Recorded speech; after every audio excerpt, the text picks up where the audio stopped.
Life Audio. On today's episode of Timeless Wisdom.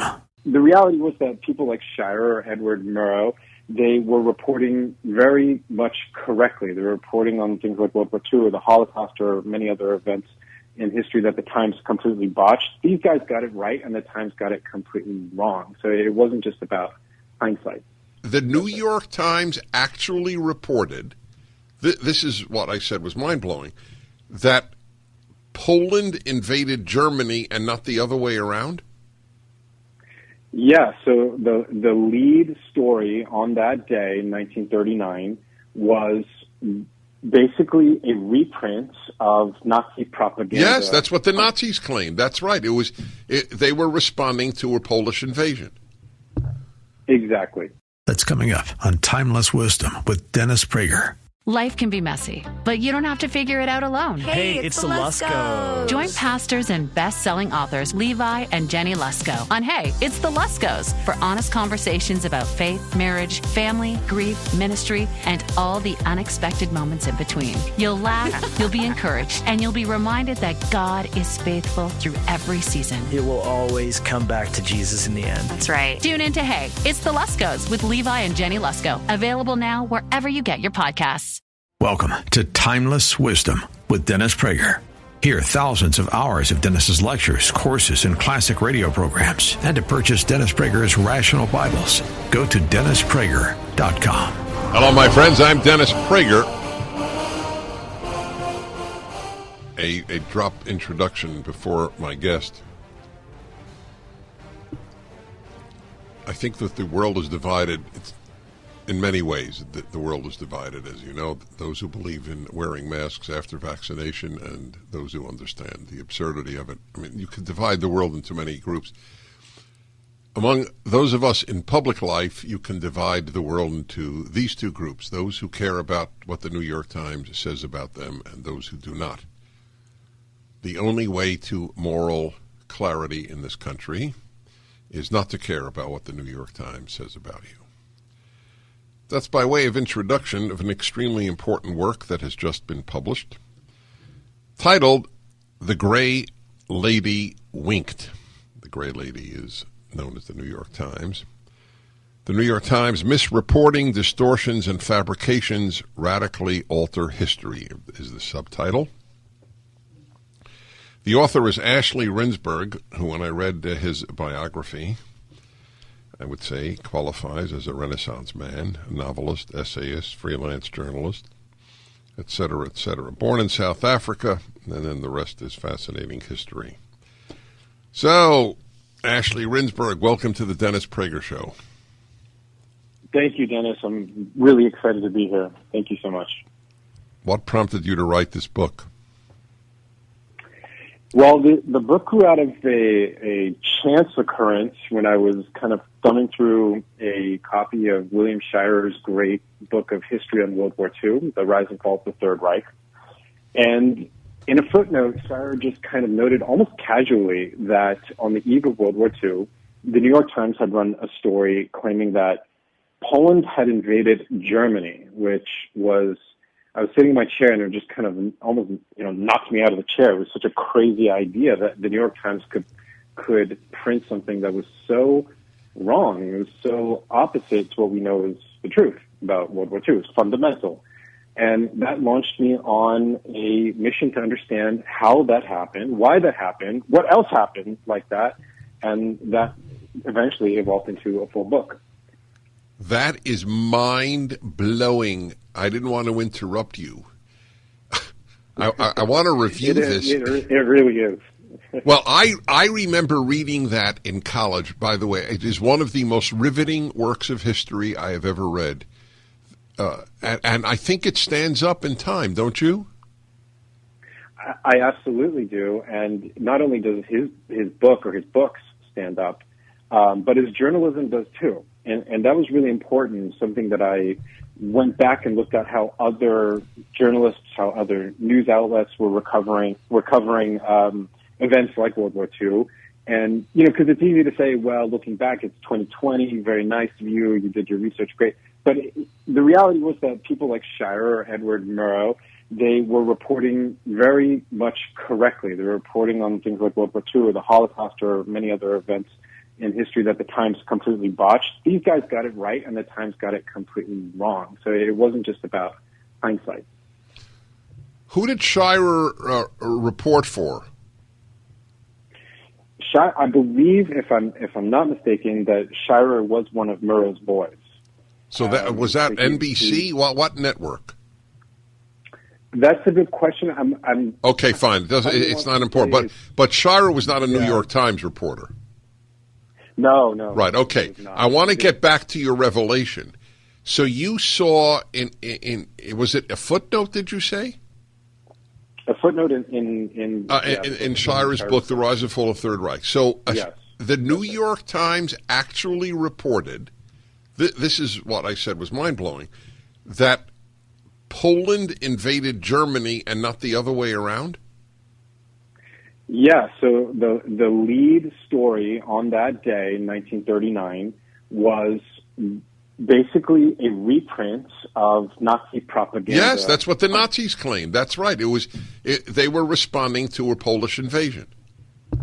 Exactly. And it wasn't by chance, of course. These were very well-seasoned propagandists, the Nazis, and they decided they would launch the war by deceiving the world as to the fact. That would give them enough time, enough credibility. It would confuse the story enough to create a pause, and that's all they needed. As we know, they were one of their biggest strategies was using the blitz, move fast, storm, and just having the space of a few days where people said, oh, okay, well, if the Polish, these insurrectionists, actually did invade this German border town, then maybe the Germans are right to invade Poland. It kind of makes sense. And that's exactly what the Nazis wanted. But it all depended on getting this out into the world. And having it printed on the front page of the New York Times was, I would say, qualified as out okay, in the world. So that, remember, this was all in answer to my question, what prompted you to write this book about the New York Times and its lies? So that footnote sort of triggered this whole thing in you?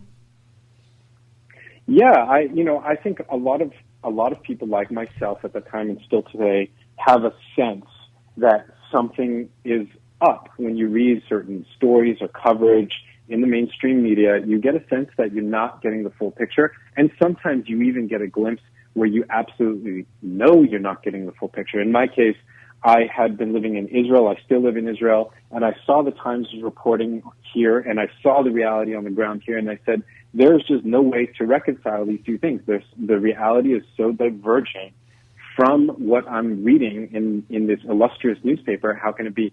And when I saw this little footnote in William Shirer's book, I said, okay, there's something more here. There's something going on. And when I discovered what happened throughout the Times' coverage of World War II over the course of a decade, that's when I started to understand that feeling that I had that something was amiss was actually real. It was what we called, almost like being gaslighted when you discover, aha, it's not me, it's them. Well, of course, it began even before the 1939 German invasion, because they got the Pulitzer Prize for denying that the Ukrainians were having a famine. Yes, definitely. That was at least on the same level, the same proportion as their coverage or their botched coverage of World War II, which is that famously a reporter named Walter Duranty covered up the Ukraine famine. He denied it in his reporting. He was, I would say, the most famous English language reporter in the world at the time. He was a brilliant person, spoke 5 languages, Oxford educated, and the Times' narrative still today is that he was kind of a rogue reporter, he was slovenly. They really pinned it on him, but that isn't the story. Duranty knew very well what was going on in Russia and Ukraine. He was there, he was on the ground, he was very well connected. He covered it up, it turns out, because he was instructed to.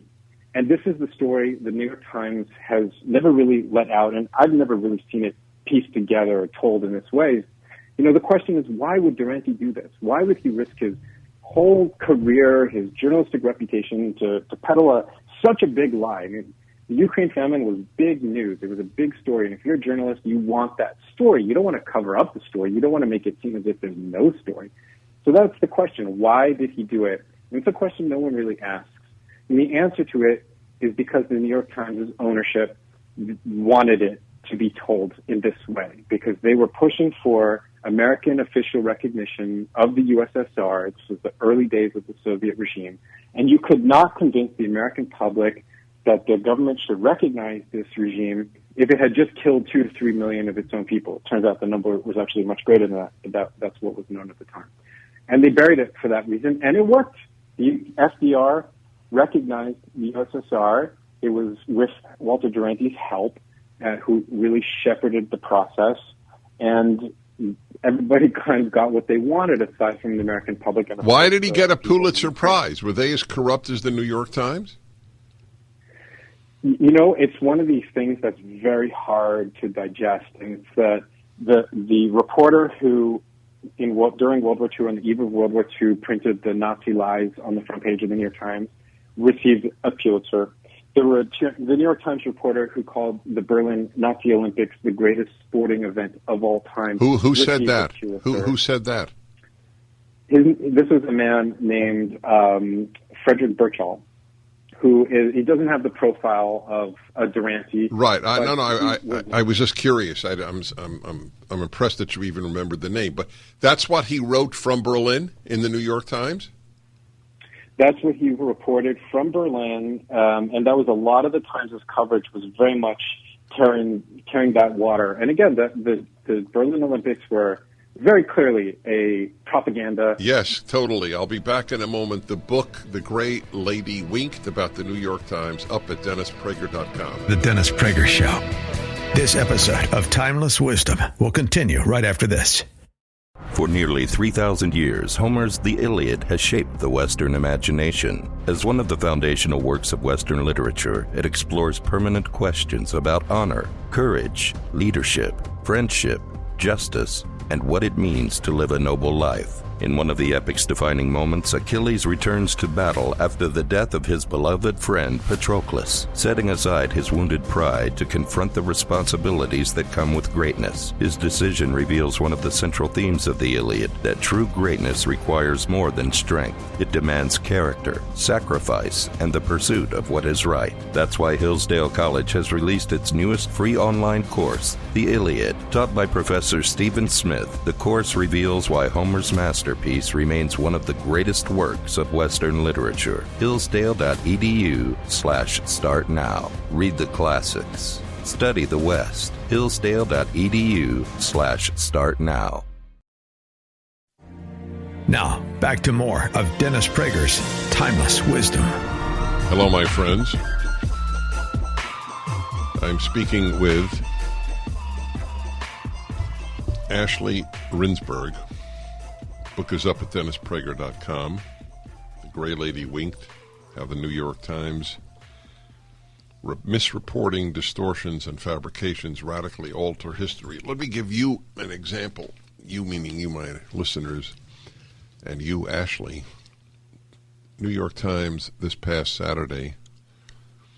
GOP intensifies, this is the front page headline. GOP intensifies nationwide push to restrict vote. There you go. That's propaganda. Ashley, you'll find this of interest. I studied international relations at Columbia, and I learned Russian. And I learned Russian solely in order to be able to read Pravda, the Soviet communist paper. And I read Pravda almost every day while I was at graduate school. And it was fascinating to read because I wanted to see how they covered issues that I knew the truth about. And I read the New York Times and the LA Times, not just the New York, the Washington Post, in the exact same way I read Pravda. Just looking to see, not to learn anything, but to see how they covered anything that I knew about. Right. So that's how bad it's become. So we discussed, I mean, these are just amazing, the Ukraine issue and the Nazi Olympics issue and the invasion of Poland issue. Give us some more examples. Well, the book takes us right through the 20th century. A big one for me personally is the Holocaust, which obviously the reporting was, or the non-reporting, I should say, was concurrent with their World War II debacle. But the Times from New York chose effectively to, quote unquote, bury the Holocaust. They did not cover it. They acted as if it wasn't happening. And if you were reading their newspaper day by day, when reports were coming out of the deaths of 700,000 Jews, 1 million Jews, I mean, we're talking about an epic story, a story of once in a generation, or even bigger than that, and they just were silent. And again, it kind of boggles the mind. This is a news gathering organization. Their mission in life is to bring people the fact, and this is a fact of all facts. People were being slaughtered en masse in Europe by a so-called civilized nation. And that to me was really the height of it, because that's more than failure, or more than even malfeasance. That's something of on a tragic level. And diving into it, again, the question I kept bumping up against was, how could such a thing happen? How? And the answer there was a very disturbing answer, and it touches on everything that I think we've learned about false media narratives and why they happen, why they go wrong. And in this case, it was because there's a dynastic family in control of the New York Times, no checks and balances on them. They own the company. They are the publisher. They appoint the editors. They can do whatever they want, and they did.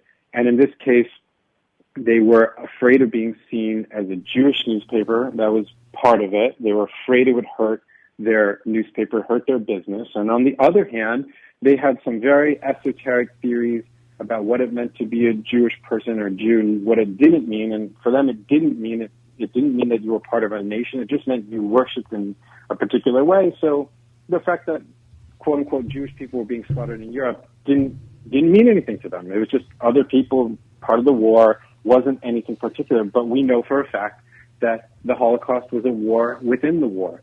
It was fought.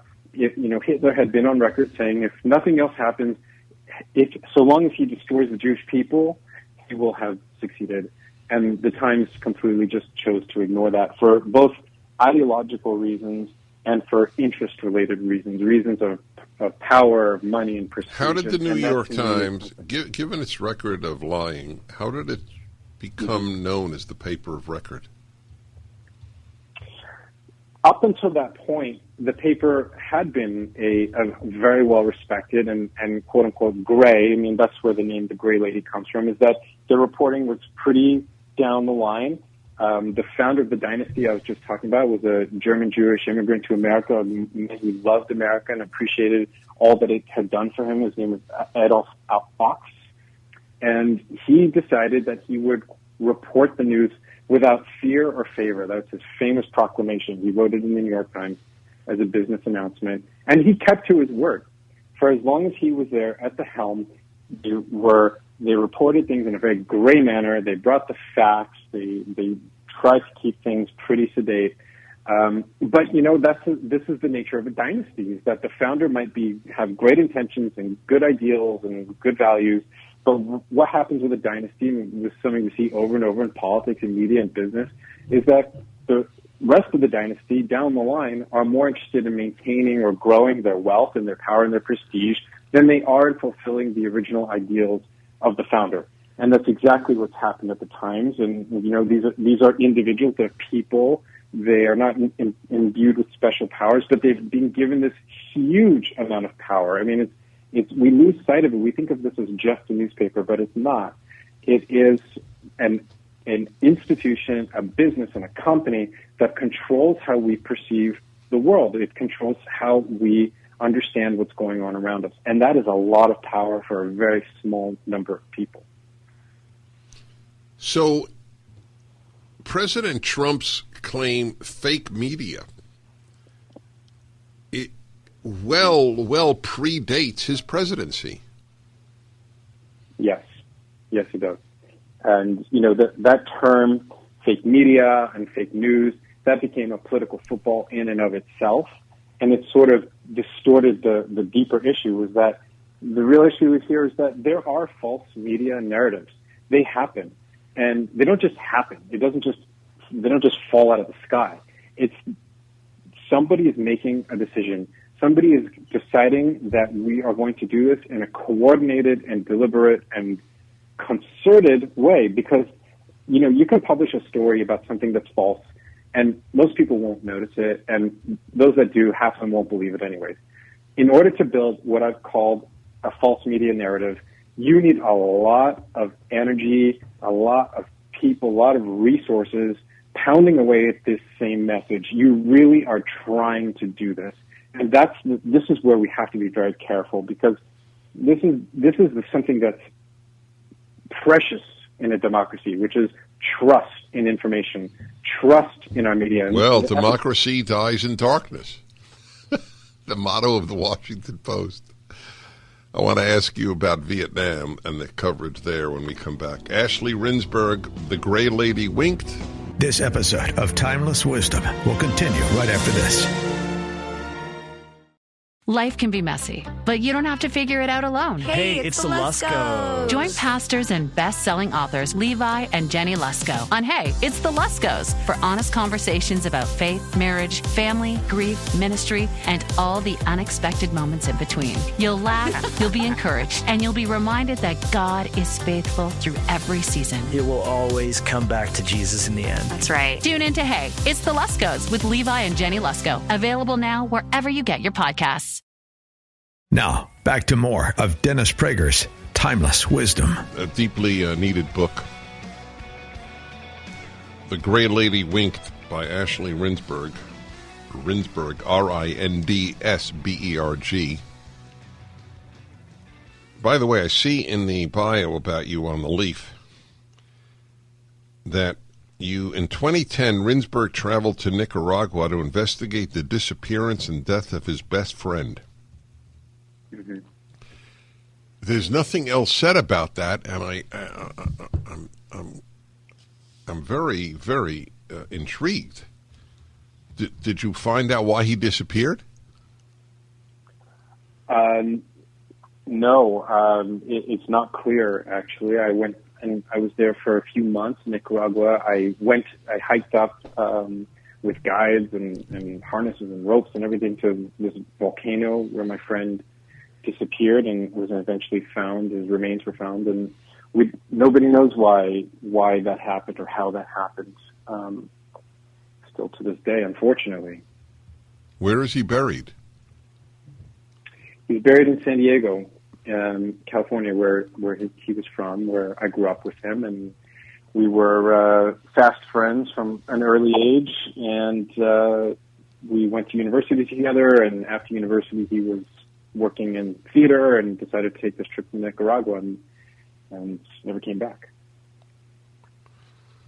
Wow. I'm very sorry about that. Losing a friend is horrible. Yeah. It's horrible. It is. All right, let's go back to the New York Times, about which you have written here. So let's go to, there are at least two more subjects I want to get to about the truth and the New York Times. Cuba sure. And Vietnam. So we'll take it in chronological order, and then we'll start with Cuba. Yeah. Cuba. Cuba was one of these cases where Vietnam is a case. The New York Times' involvement there is a little bit more complex. Cuba is actually quite straightforward, which is that in the late 1950s, Fidel Castro, the man we know today as Cuba's dictator, former dictator, was all but defeated. I mean, he was down to his last few men, no money, hiding out in the mountains in Cuba. They weren't even bothering to look for him at that point, the Batista regime. They had stopped searching because it didn't really matter. He was kind of nothing. Then comes along this New York Times reporter by the name of Herbert Matthews, who decides he's going to track down this rebel and interview him, which he does, But the decision Matthews makes is to turn this rebel, this lone rebel, into Cuba's democratic messiah. And he actually uses these words. He speaks about, in his reporting, he spoke about Fidel Castro as a messiah, as a prophet, as the savior of Cuba, democratic savior. And through this notoriety, because the Times, like today, was so important, so influential, maybe even more so then than now, that suddenly Castro is a celebrity. He gets money, he gets guns, he gets attention, most importantly of all. And that really is what launched him onto the world stage, made him relevant, and put him in a position to overthrow the Batista regime in Cuba. And this was to the point that Castro later came to the New York Times, not once, not even twice, 3 times, at very least, 3 times we know about, to thank the publishers of the New York Times for what they did for him. Was Herbert Matthews a communist? No, actually. Herbert Matthews was a very romantic reporter. He had all these ideas about... Okay, he romanticized, like they romanticized Che Guevara. Yeah, exactly. All right, so if he was one of these fellow travelers, that's what he was. All right, so they lied about Castro. And now we're going to go to Vietnam, and you say it's more of a mixed record. Well, Vietnam I would say it's more complex. I think what happened there is pretty clear cut, which is that the New York Times at that time, he was a young, sort of rising reporter. He's 29 years old, named David Halberstam, and a colleague who would later replace him named Neil Sheehan. And the two of them decided that they were not there to just cover the news or gather the facts. They were there to have a hand in the events unfolding. And they did not like certain things about the way the war was being run, including the fact that the U.S. had partnered with the South Vietnamese government, led by a man named Diem, to try to... Right. All right. Hold on there. This is really important. Dennis Prager. Do you have a question you've always wanted to ask Dennis Prager? Well, now's your opportunity. For upcoming Ask Me Anything episodes of Timeless Wisdom with Dennis Prager, we're inviting you to leave Dennis a voicemail. He'll personally answer selected questions, and your question could be featured on a future episode. Whether it's about faith, morality, politics, history, relationships, happiness, or simply navigating life, Dennis would love to hear from you. Just call 877-243-7776 and leave your question. Oh, and be sure to include your first name and where you're calling from. That's 877-243-7776. While we can't feature every question, Dennis will listen to every voicemail. So call today. You may hear Dennis Prager answering your question on an upcoming episode of Timeless Wisdom with Dennis Prager. And thanks for listening and supporting Dennis Prager. My guest here is Ashley Rinsberg, about how much the New York Times has not told the truth, and it's a revelatory book. Glenn Greenwald, who's a man of the left but who is intellectually honest, writes, "The New York Times, by far the most influential newspaper in the world, and thus receives far too little journalistic scrutiny due to its power to affect careers. Any book that casts a critical eye on the paper of record's history, as this book does, is performing a valuable service." In an account brimming, this is Daniel Pipes, with fascinating, if morbid, detail, Ashley Rinsberg rigorously exposes the dark side of the New York Times. Not sure that there's any longer anything but a dark side, but that's another issue. So you were talking about that we have covered the Berlin Olympics. We have covered the Ukraine famine induced by Stalin, created by Stalin. Mm-hmm. We have talked about the denial, or not denial, just the omission of Holocaust reporting. We talked about the building up of Fidel Castro. Now we are at the New York Times and Vietnam. Now, you mentioned David Halberstam, and who was the other person? The other person was Neil Sheehan, who was later, after Halberstam left Vietnam, Sheehan became the Vietnam correspondent for the Times. And Halberstam was also with the New York Times, right? So yeah, he wrote the Best and Brightest, which was very influential about our mistake about Vietnam. Okay, so go ahead. So between the two of them, Halberstam and Sheehan, they decided they were not pleased with how the war was being fought and the alliance between the U.S. and the South Vietnamese government. They, for whatever reason, they felt the values were misaligned. Whatever it was, the key thing is that they decided to take matters into their own hands. And they understood that they already had something in their hands that was very powerful, which is the New York Times, or in Sheehan's case, his reporting at UPI, and they could start to shape a different kind of narrative. And that's exactly what they started to do. They started to seed this idea that the Kennedy administration was increasingly unhappy with the South Vietnamese government, and number two, that the South Vietnamese government, the leadership, were unhinged crazies that were doing all sorts of repressive things like massacring Buddhist monks. And in one case, Halberstam reported for the New York Times that the South Vietnamese government had killed 30 Buddhist monks. The problem was that it just never happened. Not only were not 30 killed, 0 Buddhist monks were killed. And this is the same kind of thing where you're using this kind of misreporting to color perceptions of this government, to make them seem as if they're evil and illegitimate and not worthy of U.S. support. And this reporting was directed through certain channels of the American government that were also in favor of an overthrow of the South Vietnamese government, and it was used on that basis to perform this coup d'etat, which happened.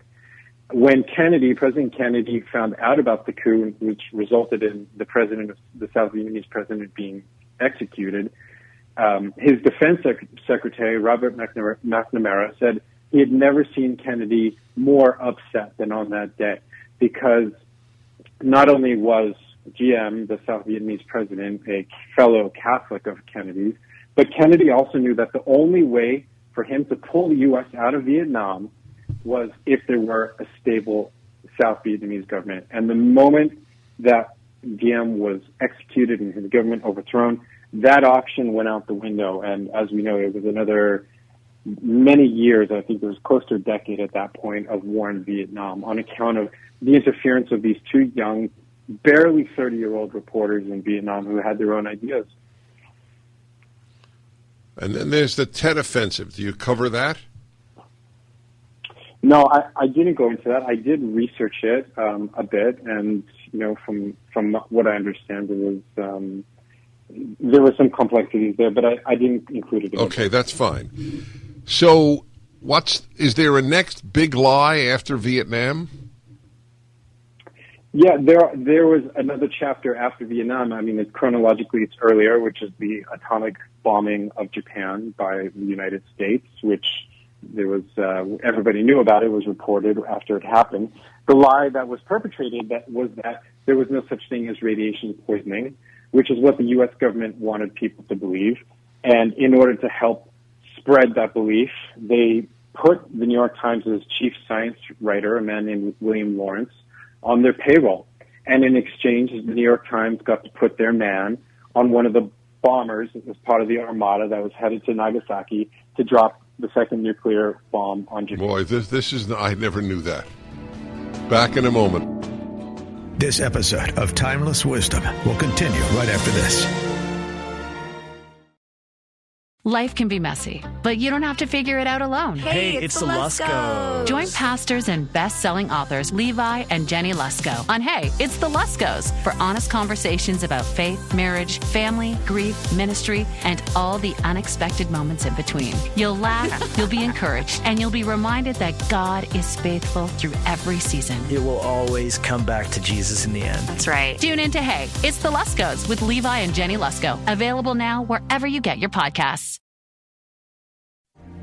Now, back to more of Dennis Prager's Timeless Wisdom. Dennis Prager here.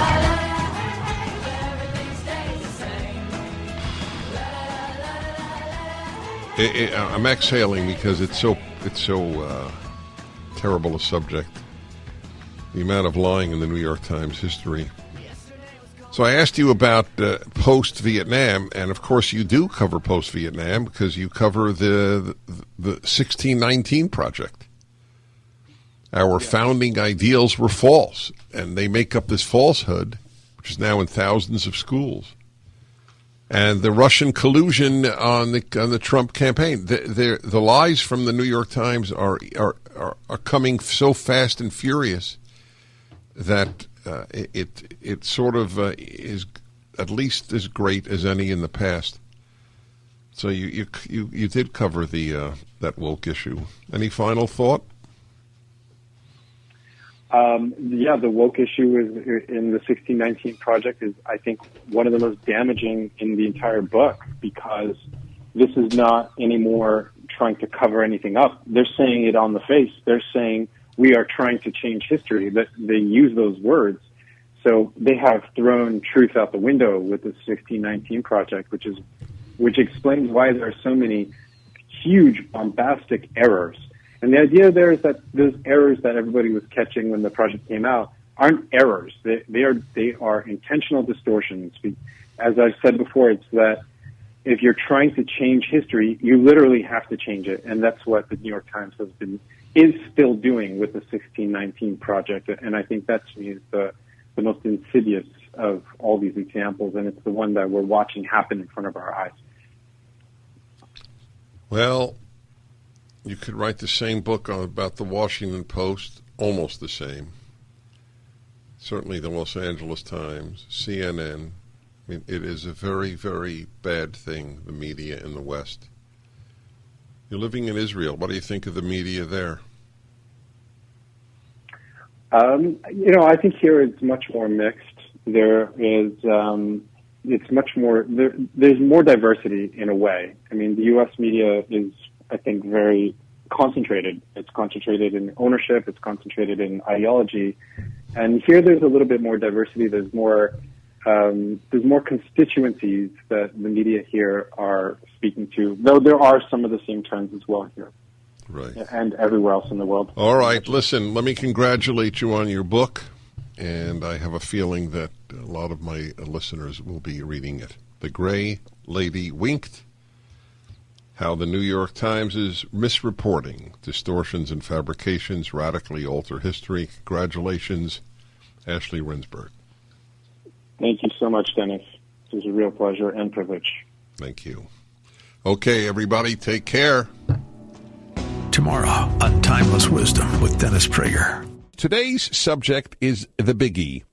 Well, there are a number of contenders for the biggie, but I want to get to this one in a somewhat different way than I have in the past. What is the single most important component of happiness? Come on, Sean. That was a question. It necessitates tick-tocking.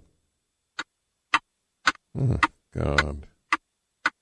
The most, what is your answer? My answer is joy. All right, well, joy is related to it. Watch, you'll like this, though. All right, the answer, give me the buzzer, please, is gratitude. Gratitude. You cannot be happy if you're not grateful. You cannot be. It's not possible. Join us tomorrow to hear more on Timeless Wisdom with Dennis Prager. Visit DennisPrager.com for thousands of hours of Dennis's lectures, courses, and classic radio programs, and to purchase Dennis Prager's Rational Bibles.